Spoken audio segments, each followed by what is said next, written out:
Well, good afternoon, and thank you for joining me today.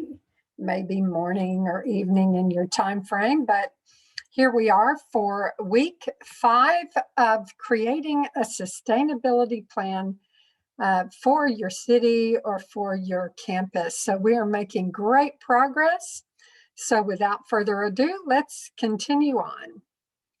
So as you recall, if you attended the previous courses, Class 1, we talked about aligning our mission, vision, and values in our organization.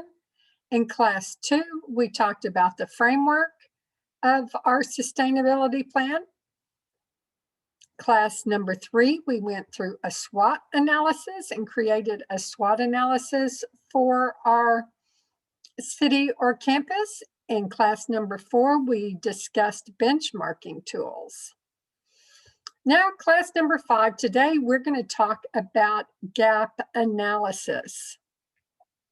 So we need to know what the gaps are from what we are currently doing to what needs to be added into our plan that we are working on.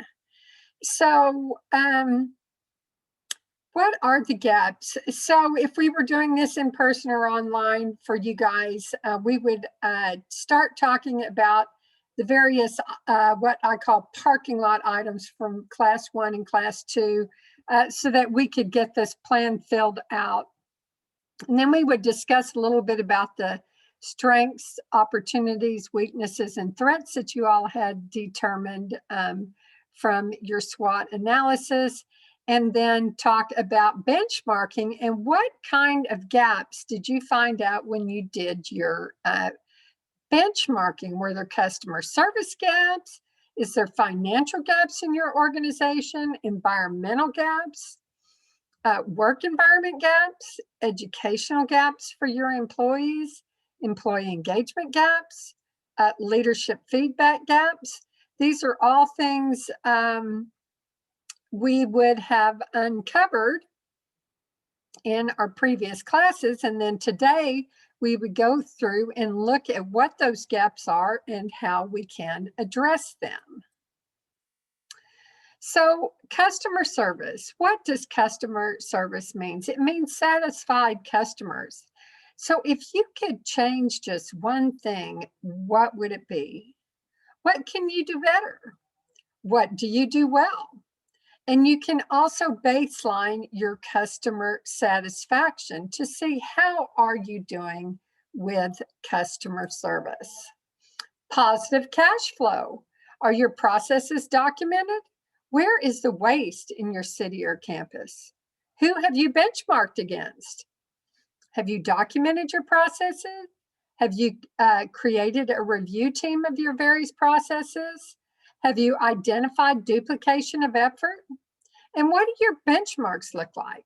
Now, this is a really important step, documenting the processes, because you may find ways that you can streamline what you're doing in your organization or places where you're doing things twice. You definitely want to look at also your waste stream. So where is your waste coming from? Are you buying bottled water? Are you buying disposable cups? Is your printer on single copy? Do you turn off your lights at the end of each day, or do you have lighting controls? Do you unplug chargers? Do you shut off printers and other devices at night that are not in use? What does your energy plan look like? These are all things you can look at if you found there's opportunity for waste reduction. Clean air, clean water, and healthy food. Now, clearly, you want to be sure that your environment has access to clean, filtered air. Do you have air ionization in your air handling units to help with the filtration? Does your environment have access to clean water? Is your water filtered? Or are you just drinking it straight out of the tap? Does your environment have access to healthy food? Is your environment full of junk food, candy machines, and pop machines? Or is there places you can get apples, oranges, get healthy snacks during the day.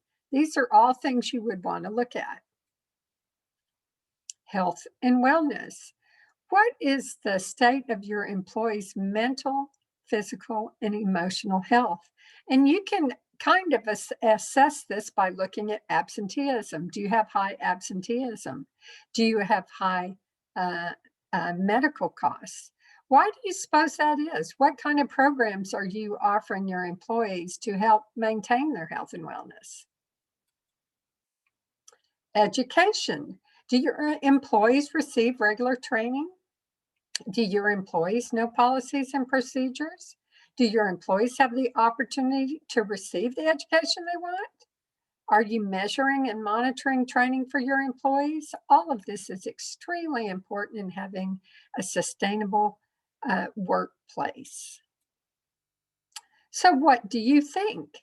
So, do you have a what do you think program? Are you asking your employees what they think?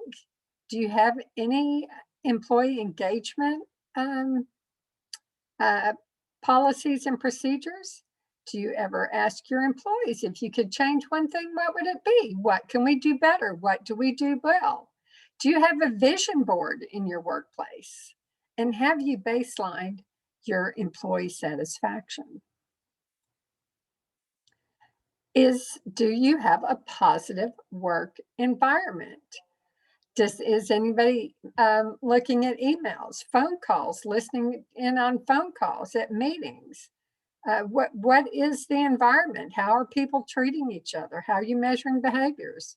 Do people compliment the folks answering phone calls? Have people been trained on how to answer a phone call? So all of these things that you want to look at to determine if you have a positive work environment. And then also, is there a feedback loop? If you're a city, do the city leaders provide regular feedback to the various departments? Do city leaders communicate information with the various departments? Do city leaders regularly provide feedback to the employees and to the community? Do city leaders communicate well? These are all good questions to understand. So then we would go into an activity. These are the activities that you would want to do with your teams so that you can have a proper gap analysis. You know, are your customers satisfied? So you can identify your gaps in customer service. Are your processes documented? You can identify gaps in documented processes. And have somebody worked on identifying where the waste is in the department? Have you asked your employees where the waste is in the department? Have you identified the condition of air, water, and health of your employees? Have you identified educational needs? Have you identified employee engagement needs? Have you identified behavior feedback gaps? And have you compared all of this to your city sustainability matrix? So these are the activities I'd like your team to complete this week, and then discuss all this with your team. And next week, we will move on to the next topic. Thank you so much for attending today. If you have any questions, please feel free to email me at info@heritageios.com and visit my website at www.heritageios.com. There's also a place that you can there's a place to provide feedback there or ask questions. Please feel free to call me at 469-687-5706. And you guys enjoy working on your sustainability plan. Thank you so much, you guys. Have a great day.